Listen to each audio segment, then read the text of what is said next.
Om Shri Gurubhyo Namaha Harihi Om Om Sahana Vavatu Sahanau Bhunaktu Saha Vidyam Karavavahe Tejasvinavadhetamastu ma Vitvishavahai. Om Shanti Shanti Shanti.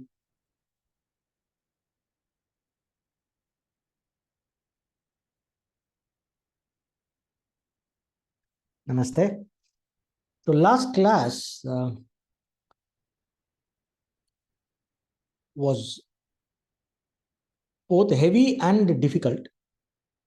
The subject was also very terse, and we had a lot of Adi Bhautika troubles in terms of climate, lack of network, etc. So with God's grace, today is all nice. Climate is good. Thankfully, power is there. Let's hope that it continues to be. And there is also network. So I listened to the YouTube version of the last class. So there was a lot of audio disturbances, and I'm not sure how clear it was. So I want to recap a few things regarding the practice of japa that we discussed. So we talked about the purpose for which we are doing japa. What is important is when we start the practice, we should know why we are doing it. And based on the purpose, the technique of japa will change. I said that, and I listed a few purposes. Like if you want to just remove the stress and calm down the mind, it is better to go in the method of laya, where we let our thought flow, emotional flow, the state of the ego, everything merge into the vibration pattern of the mantra. You allow the vibration pattern of the mantra to take over your system completely. So you become one with that, laya. So that is generally good for the chitta level disturbance. Chitta means the mechanical thinking mind. I gave you an example, like when you have a lot of things in the office or in your work day, and when you come home, when you sit for your anushtanam, you have a lot of things clogging your RAM, this working mind. There's a lot of things keep coming up. And as you calm down and start your focus, you see a lot of involuntary thought patterns coming up, involuntary memory and impressions of experiences asserting themselves. When a memory asserts itself, it's not just that memory, it also comes along with your habituated and conditioned reaction to that situation. So your mind relives that situation, right? That's what the brain does to consolidate information and resolve conflicts. That's what it happens in dream also. So it is something like a waking dream. That kind of thing is there, it's like a buzzy mind. So for this, to unclog that and bring a certain kind of a calmness, this laya practice is very useful. And when we want to do nididhyasana, what is called as realize the meaning of the mantra or develop the bhakti sanskara. The sanskara means the tendency, the orientation, how we are relating to the mantra and the mantra artha. Mantra artha means the vastu that is represented by the mantra. It could be the deity or the concept or a principle, a tattva, a truth, right? So the meaning and the value of the mantra. So how we are relating to that, our relationship with that. So that to become established in us, for that to become established in us, we focus on the meaning of the mantra. So we learn to appreciate the meaning of the mantra and relate, and our sense of relationship, our sense of connection with the meaning of the mantra while we chant the mantra, right? For example, we have Gayatri. In that, the last line says, may that light illumine our intellect. Right? Gayatri. In the Savitri mantra, what they say is Gayatri. Right? So, and you say that light which guides our thinking and actions. Right? So when we say that, we live the meaning of the mantra. We appreciate the meaning while we think about Gayatri. Similarly, when we are doing, for example, let us say Asato Ma Satgamaya. From the untruth, we move to the truth. Tamaso Ma Jyotirgamaya. From the darkness, we move to the light. Mrityorma Amritangamaya. From the cycle of birth and death, we awaken to the eternal reality, which is ourself. Right? So it's the meaning. So when we repeat a mantra, we contemplate, connect, and appreciate and relate to the meaning of the mantra. That is, when we do that, the japa itself is in a different way. So where we are applying the buddhi. So the japa slowly transforms into dhyana or meditation. So this is another way of doing japa. And also I said, based on the current vibratory state, also you can choose your mantra. Sometimes you will be more attuned based on our natural state of vibration. We will be more attuned with one mantra. We may be more attuned with some other mantra. So all that we discussed. And also how it is important to combine the study of Shastra with the practice of japa. We discussed that. So all this was there. And it's a huge topic. And the 4 levels of japa, Vaikari, Madhyama, Pashyanti, Para. So we had discussed all that. And how to combine the practice of japa, one of the methods which can help to reduce the conflict. When you have concentration, you want to concentrate on the japa, on the mantra, and there is distraction. Now, concentration is deliberate. So we want to focus on the mantra. The japa is a conscious, deliberate action. But the distraction is involuntary, natural. It comes from somewhere. So now, based on concentration and distraction, maybe we can use the way of understanding the mind as natural mind and conscious mind. Willful, conscious mind, natural, instinctive mind. So these 2 aspects are there. So that is a zone up to which only the instincts, samskara, the vasanas, and the memories and the inner forces, the conflicts, all of them are asserting themselves. It's there going on constantly. It's called the natural mind, which is constantly popping up suggestions to act, suggestions to react, to respond to the inner world. It's like a projecting on the screen of awareness, consciousness, constantly. And we have the conscious commitment at the buddhi level. This is called chitta and buddhi. The one way of the word when they use, one of the frameworks. We also discussed about what kind of self-understanding, self-knowledge framework that we should use. A worldview or a framework of understanding is required for processing the experience of life in general, and also especially the practice of japa. When we are doing japa or any other sadhana, the experience that you go through sadhana needs to be interpreted. And that interpretation happens according to a framework. So I also mentioned about going away and then taking notes about how was this japa session. When you go to yoga camps and all the spiritual camps, retreats, they always ask you, so how was your meditation today? It's like over the tea or coffee, they'll be asking, so how's your meditation? Oh, today it was not good. It's good. Oh, I had this wonderful experience. They keep sharing. Right? So now, similarly, you sit and recollect after the japa, make notes immediately. You sit with your sadhana journal, you can have a sadhana journal. You make a note. It could be in your phone, but in the phone, there are a lot of things popping up. You might get, hopefully not, but generally at the beginner level, people get distracted with other things, your messages, so many things calling for your attention. So it's better to have a notebook, a diary or a notebook, which is your sadhana journal, where you make a point of what are the factors that were okay and what was not okay, what is the improvement and what has gone down. And then we sit and think about it and try to understand the distraction and the cause of the distraction. This was another main point we discussed. So when you are having these two aspects of the mind, the conscious, willful mind who wants to, the buddhi that wants to stay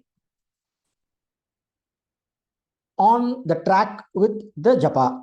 Then there is the natural mind which is at random popping up all kinds of things. Now, what happens usually, the mistake?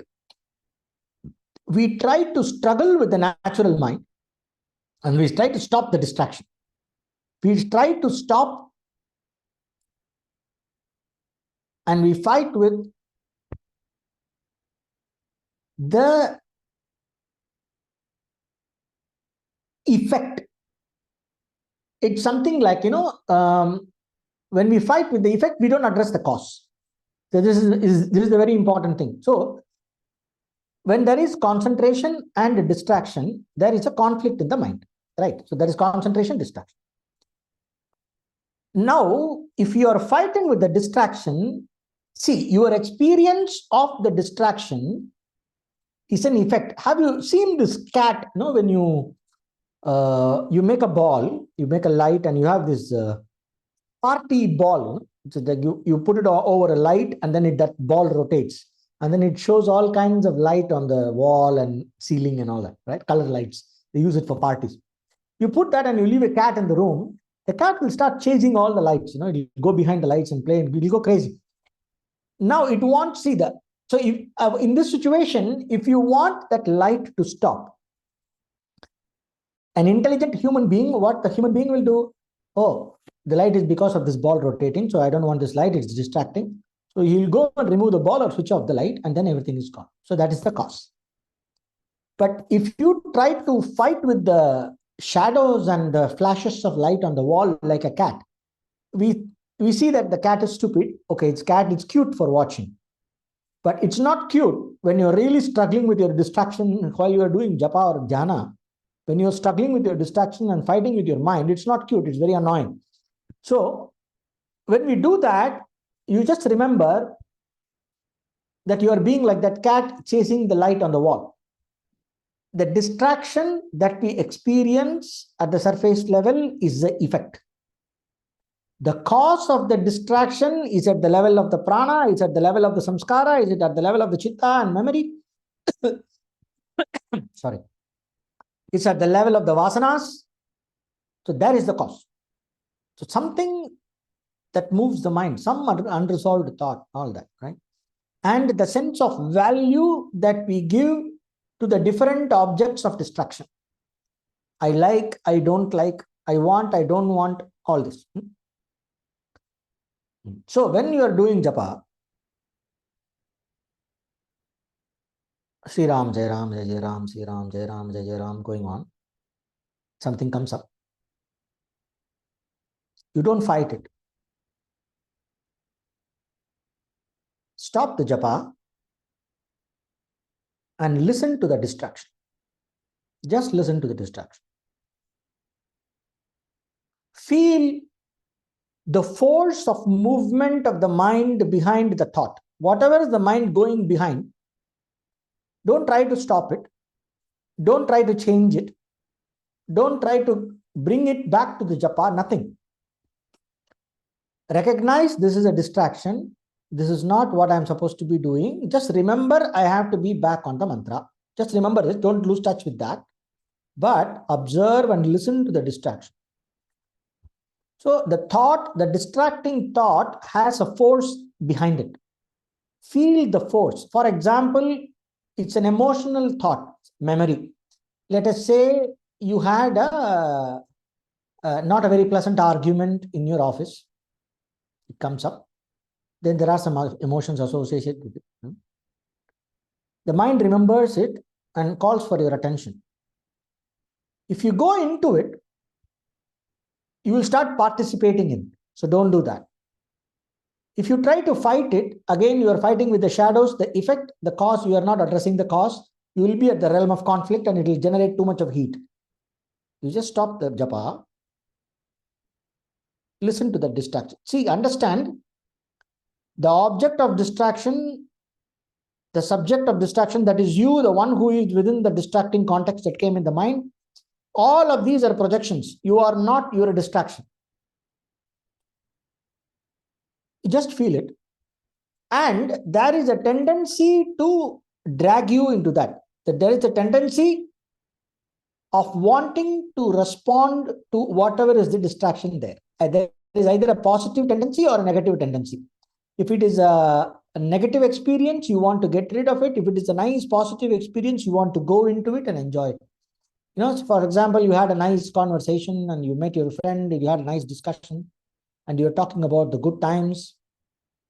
You go, it's very pleasant, the mind gets drawn into it. You feel an attraction, you want to indulge in it. So there is an appeal, it has a positive value.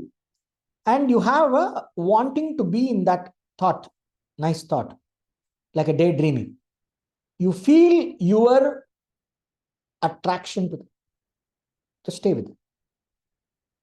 Don't go into it. Just be aware of your attraction to the distraction or your aversion to the object of the distraction. Whatever is your relationship with the content of the distraction, stay with that. Observe it very keenly. Don't try to do anything about it. And it will start going down.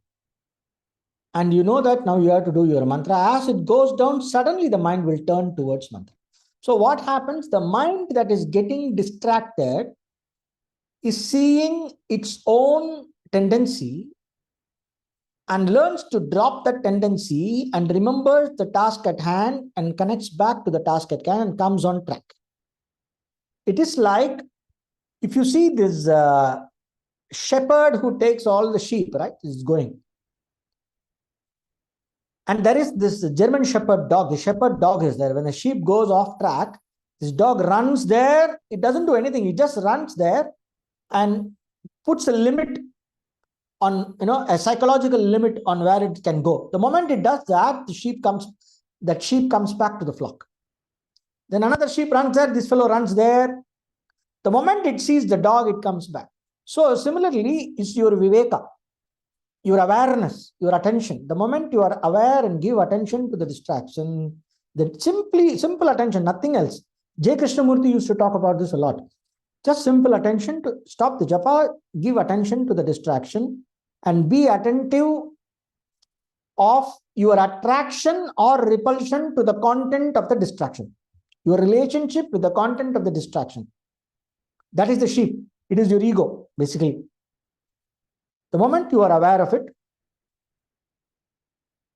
whatever the mind, the flow of the mind that is going toward distraction will reduce and come back to the center, and immediately your buddhi knows what to do, the japa at hand. Immediately the task at hand, which is your japa, will start becoming brighter in your attention.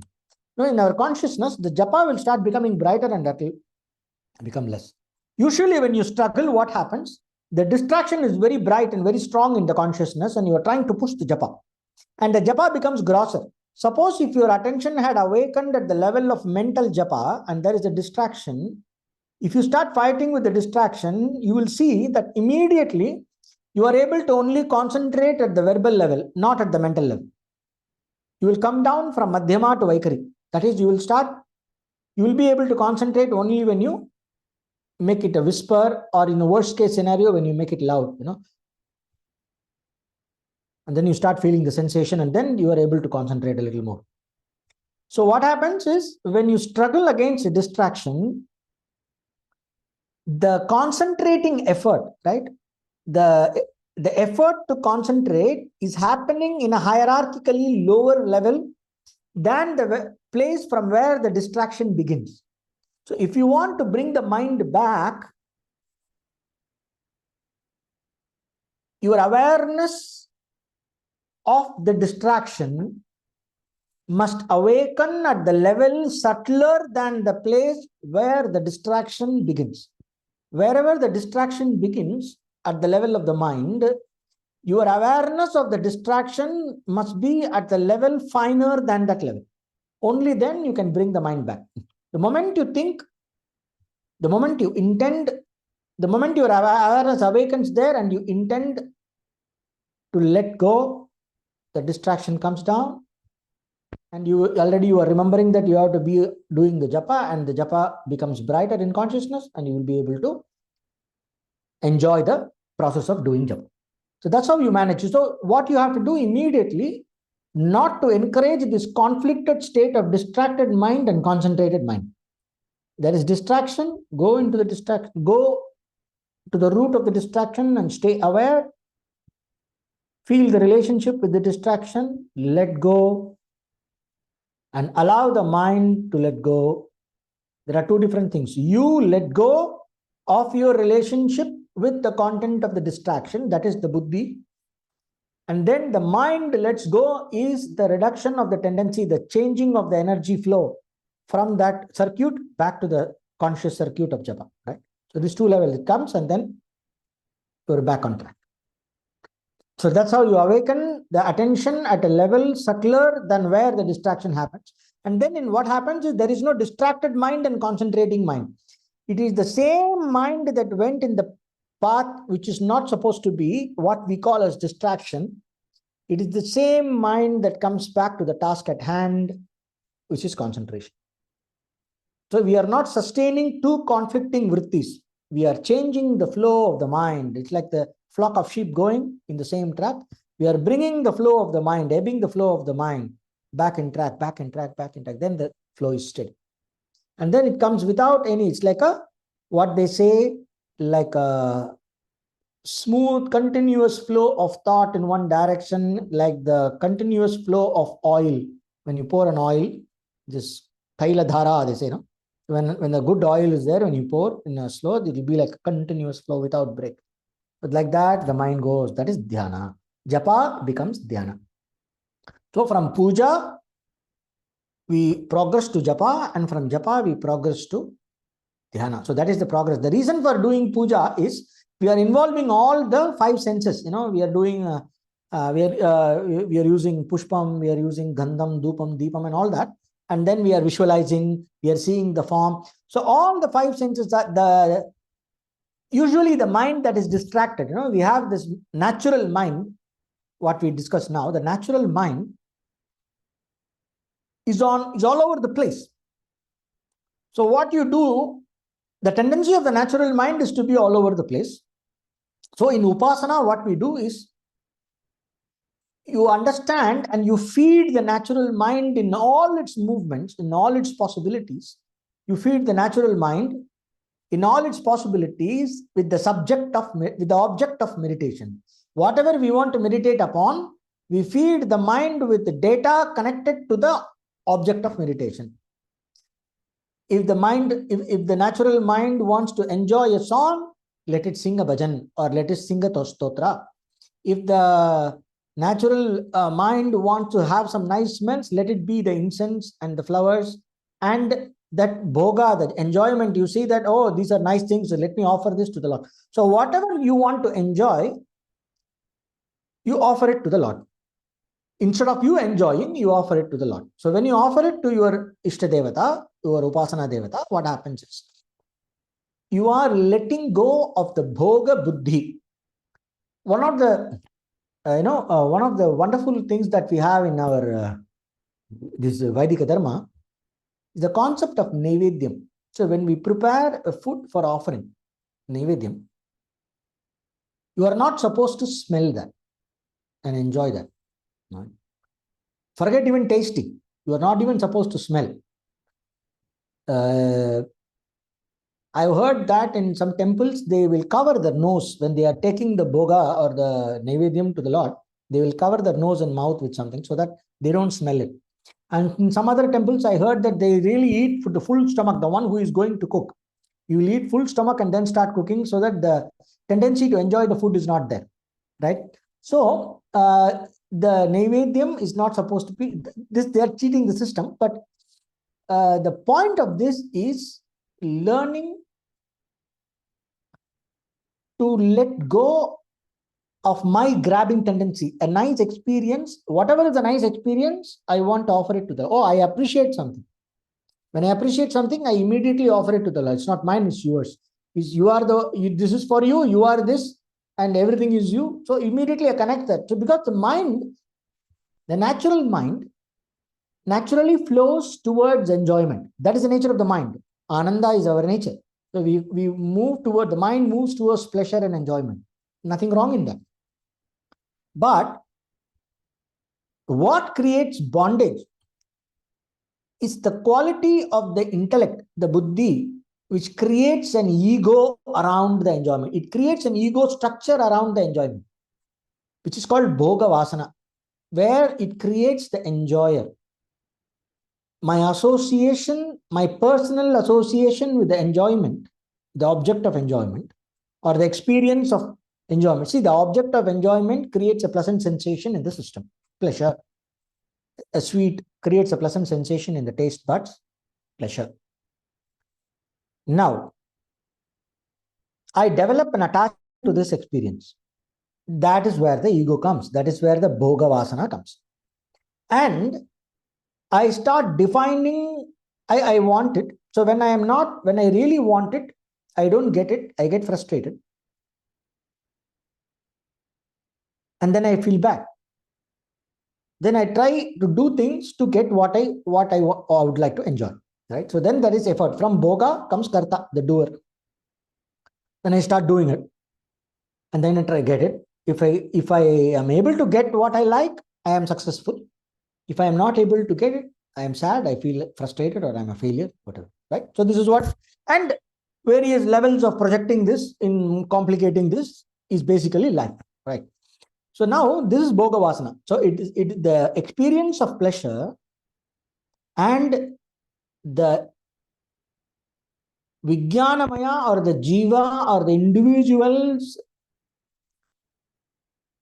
ego structure of association with the pleasure, the personal association with the pleasure, that is the bondage. Right?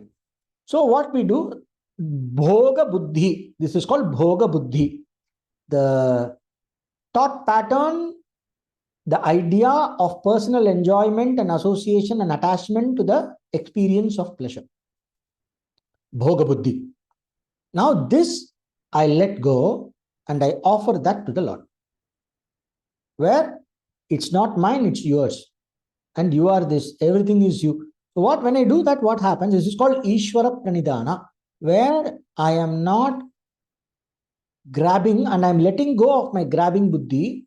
And this bhoga buddhi becomes what is called yoga buddhi. Yoga buddhi is Ishvara Arpita buddhi. So then when it changes, what happens?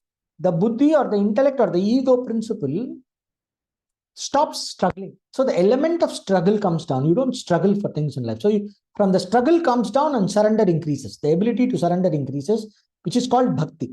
Right? So when that happens, when that happens, there is a kind of the cause of distraction, the cause of conflict reduces. The cause of conflict is basically the attachment to the different objects of experience. That is the cause of distraction. That's what takes you away. Attachment, you can also include aversion. Attachment and aversion always goes together. Okay. So the attachment aversion, which is the personal connection to the various objects of experience, both positive and negative, is the source of distraction.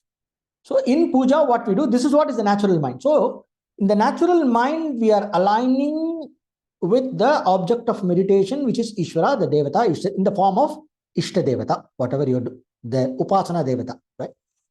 And then what happens? Your background is set. Your background mind. So when we sit for concentrating in japa, where is the distraction coming from? In the foreground, I have the japa. In the background is the distraction. Correct. So in puja, what happens? The background mind gets completely aligned with the object of meditation, which is the Devata. So when you do correctly everything, and then in the end, they sit for dhyanam and japa. So after the arati, they will sit for japa. Before the mantra pushpam, they will sit for japa. This is the usual practice, right? So the whole system is meant for aligning your background to the object of meditation and then preparing the condition, the background conditions, both vibrationally, both experientially, vibrationally,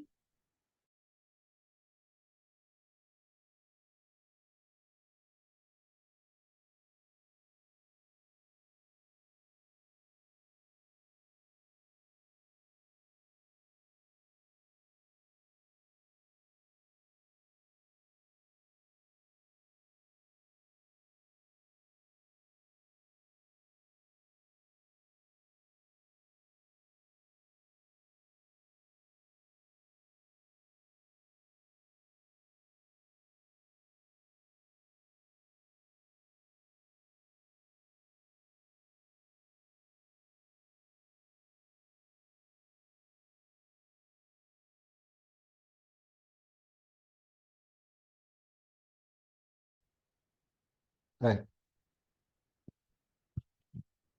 Am I audible? Can somebody tell me if I'm audible? Yes, you're audible now. Right. Okay. Sorry, as usual, our great Indian electricity. I will continue where I left. So, puja, japa, dhyana. This is a system. So, we are talking about managing the background, setting the background mind. That is the cause of this usual distraction. In the traditional method, what we do when we progress from puja to japa to dhyana, we are step by step setting the different, we are switching off the different causes. We are addressing all the causes of distraction step by step and arriving at the process of japa. Right. So when we do that, the element of struggle while we are doing japa will be very minimal. So you will not have to have that, it will be very, the focus on the mantra and the, when you are concentrating on the mantra and consciously doing it, the involuntary part of the mind, that involuntary distraction, the different things from inside you that pulls you away will be very, very less or negligible. So then we have to address only certain conflicts in the buddhi. For example, during japa, when you are good concentration, your mind awakens to the next level. Like for example, one zone of prana can open, a chakra can open, when prana can awaken. When things like this happens, like for example, when the prana comes above the chest, and then immediately the quality of mind will change. And then your field of awareness will change. Sometimes the sakshatkara, the presence of the deity, the prana will pick up the presence of the deity. Sometimes this happens. So what happens is when the prana picks up the energy of the mantra, there will be like a expanded, a wonderful feeling rising up in your system. So it will be, sometimes it can be overwhelming and then your buddhi doesn't know to handle it. So then, like any experience, like any, for example, any sensory experience, if somebody is making noise, how our response to that noise is not, it's not completely under our control. Our initial response to the noise is however we are conditioned about it, right? So in the same way, when there is a elevating experience or a different kind of an experience, and not a very normal usual experience, right? Some new kind of an experience comes in your practice. It's like your response to that can be fear, or it can be wonder, or your response can be like an unexplainable attraction and wanting to repeat that. So all these are there, and then your buddhi is involved in processing that experience. So it takes some time. So you don't know how to handle it. So that is when the study of Shastra comes in, where you have studied, how to interpret a spiritual experience. So this is the next step. So first we do take care of the background. So background is not disturbing anymore, but because of the quality of the japa and the focus that we have in the foreground, the level of the background mind changes. The mind with the prana connected mind awakens, and your quality of experience inside your japa changes. So that when it becomes like an elevating experience, you can enjoy that for some time, be in that for some time, it's all right. But there is a point where we have to cross that. We have to cross that and go to the next level. So the goal of all this sadhana is basically viveka, vairagya, and all the sadhana chatushtaya, and ultimately jnana, nididhyasana, and jnana, right? So that's where we are going towards. So what happens is, no matter how sublime, one idea can be, it's very easy to understand. One idea can help is, no matter how sublime and elevating the experience, it is still the mind. This is one knowledge. This is one level, one way of approaching that. No matter what you experience, all experience is false. All experience is illusion created by the mind. And all experience is temporary. You cannot, the moment you want to make an experience last forever, the moment you are attached to an experience and you want to repeat it, that is the trap. That is the attachment trap. Then what happens? You are bringing the bhoga vasana into that. So what we do, whatever experience comes, we offer it to the Lord, or we see that as the Lord, or we resolve that experience into the conceptualization of the whatever is the understanding of Ishvara we have, we resolve into that, or we cultivate a detachment to that, seeing the limitation of all experiences, and wait for the mind to let go or be cool about it, not make a big deal about of an experience, no matter how sublime, just be chill about it and let the mind deal with it and calm down about it. Let the mind chill about it, and then you are ready. You get used to it. Same experience repeats every day. It's not a big deal anymore. No matter how sublime, same experience repeats every day. It's not a problem. Suppose you are, you are living in some village or something, and then suddenly you see some supermodel. You're like, wow, okay. And you move to a city where you are seeing supermodels every day. You are like, you got a job in some modeling, whatever, some studio or somewhere where every day you are seeing supermodels. So it's not going to, that certain then you get kind of desensitized, and your reaction mind comes down, and then you start becoming more aware of actually what are the things that you like in a deeper level in you.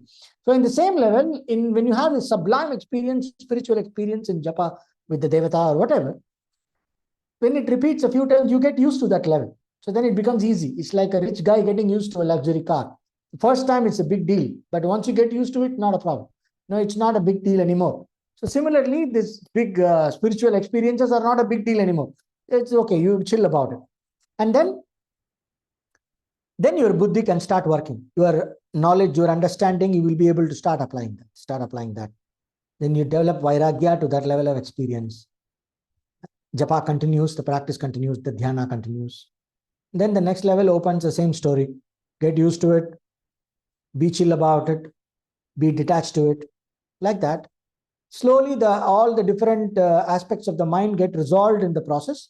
And then what we get is that we don't have this conflict-ridden mind. We don't have this.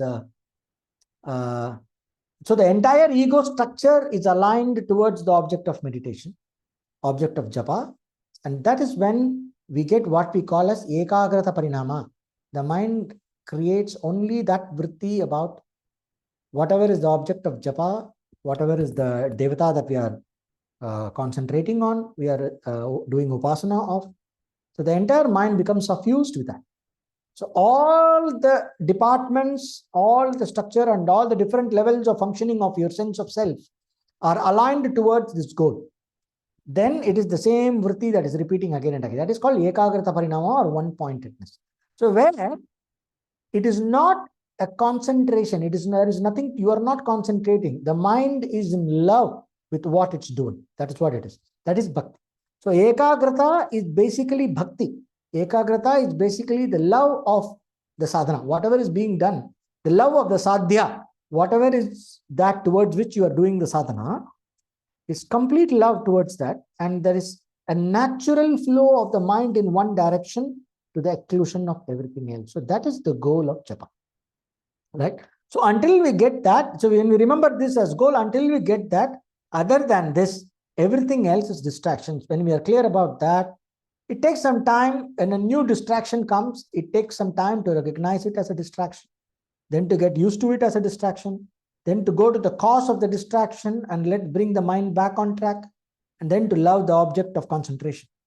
Keep on doing that, and slowly the stream becomes the flow of the mind. The stream of mind becomes steady and unbroken in one direction towards the object of meditation. Then slowly the effort of meditation also goes, and the mind takes the form of what is being meditated upon.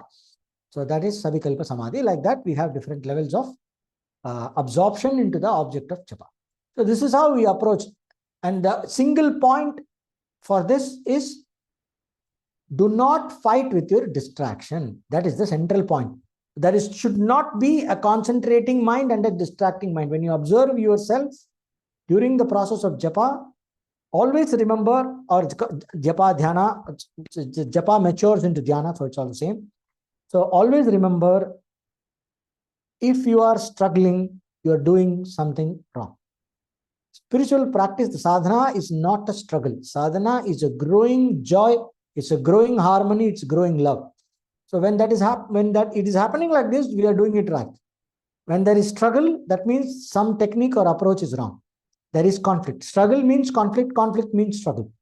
So every time you experience struggle, stop, understand the cause of distraction, understand what you are struggling towards, let go, observe the reason for your struggle, understand it, then slowly make the mind let go of it and come back. And then start flowing in the direction of your goal. We have to do it very patiently, very persistently, time to time, again and again, repeatedly, without rushing. If you rush, you will struggle. So no rush. You have all eternity. Atma is eternal. You are eternal. And you have birth after birth. Wherever you live, you will pick up. So don't worry about it. Just let it. Allow your wanting to get the result, that result-oriented mind. I want enlightenment. You cannot push it.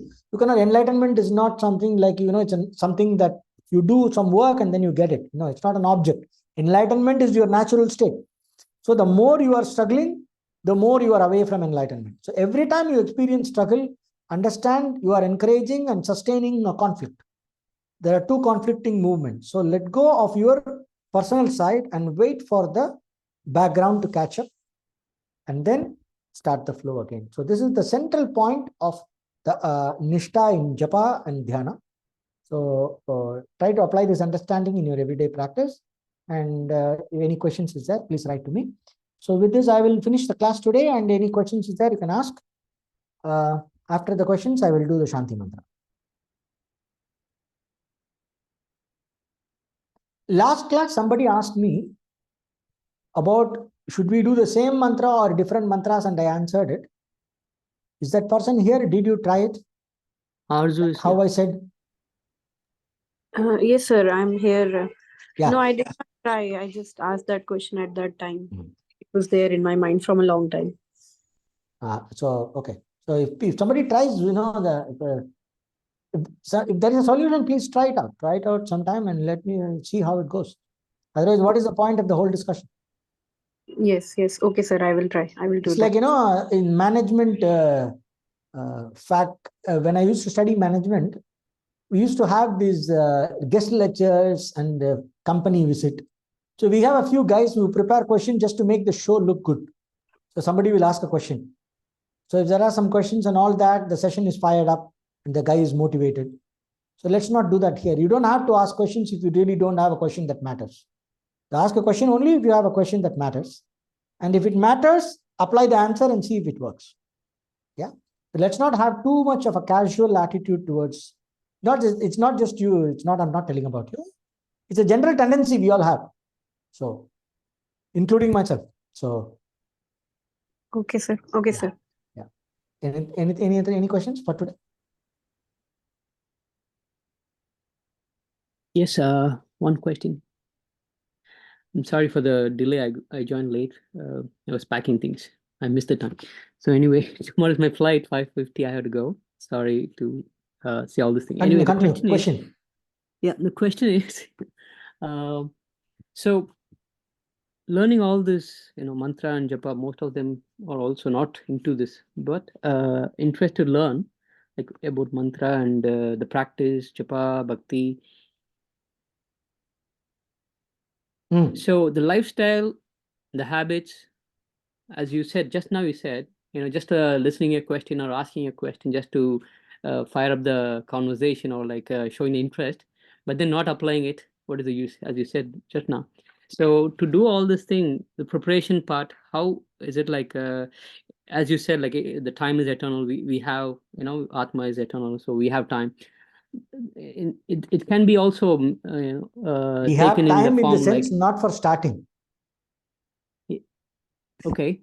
After you have started, when we are applying ourselves, let us not be very result oriented.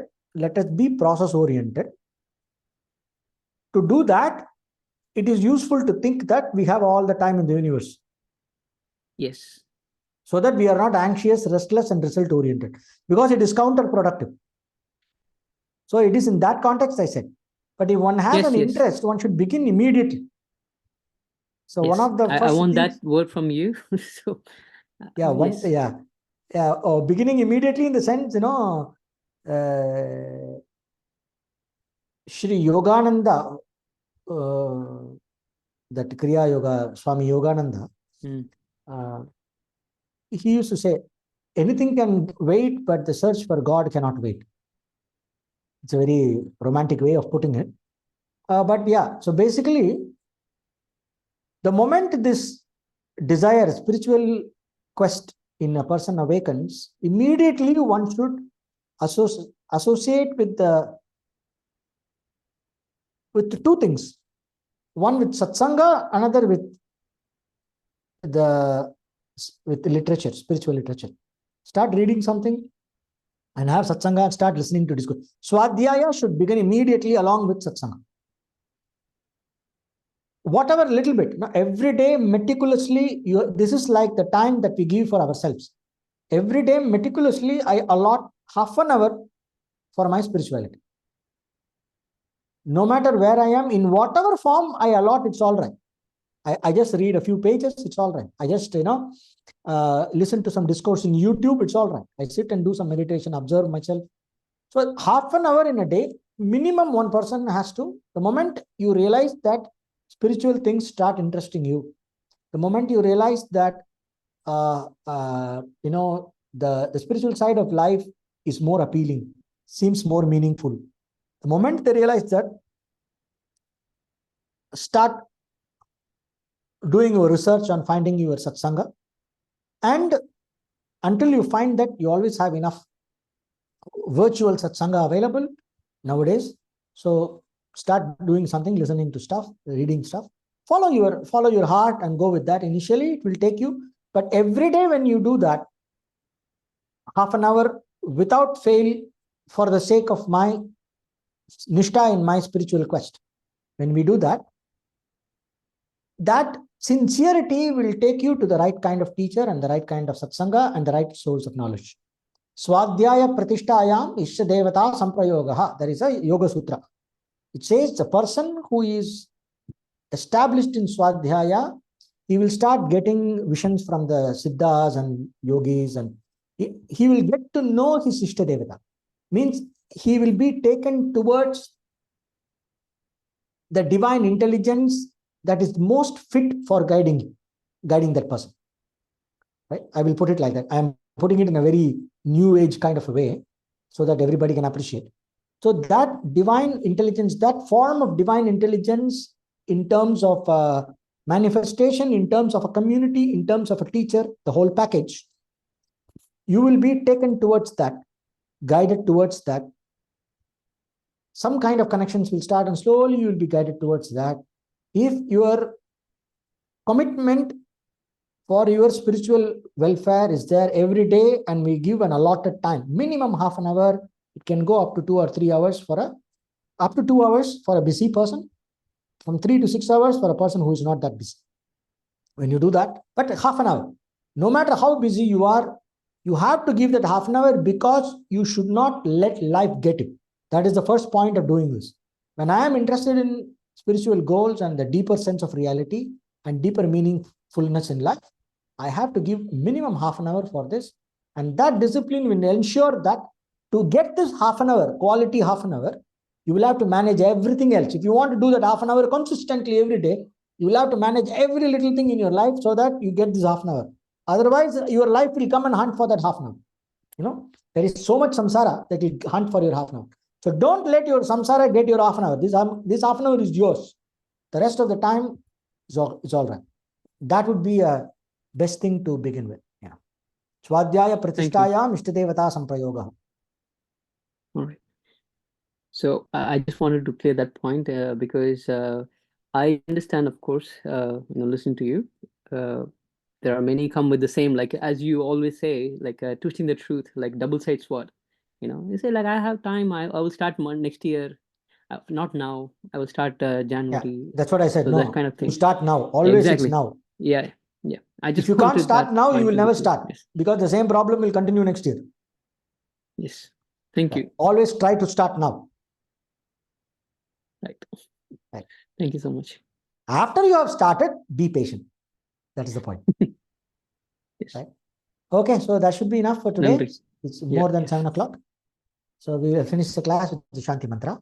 Om Purnamadah Purnamidam Purnat Purnamudachyate Purnasya Purnamadaya Purnameva Vadishyate. Om Shanti Shanti Shanti. Om Tat Sat. Thank you. Nandri.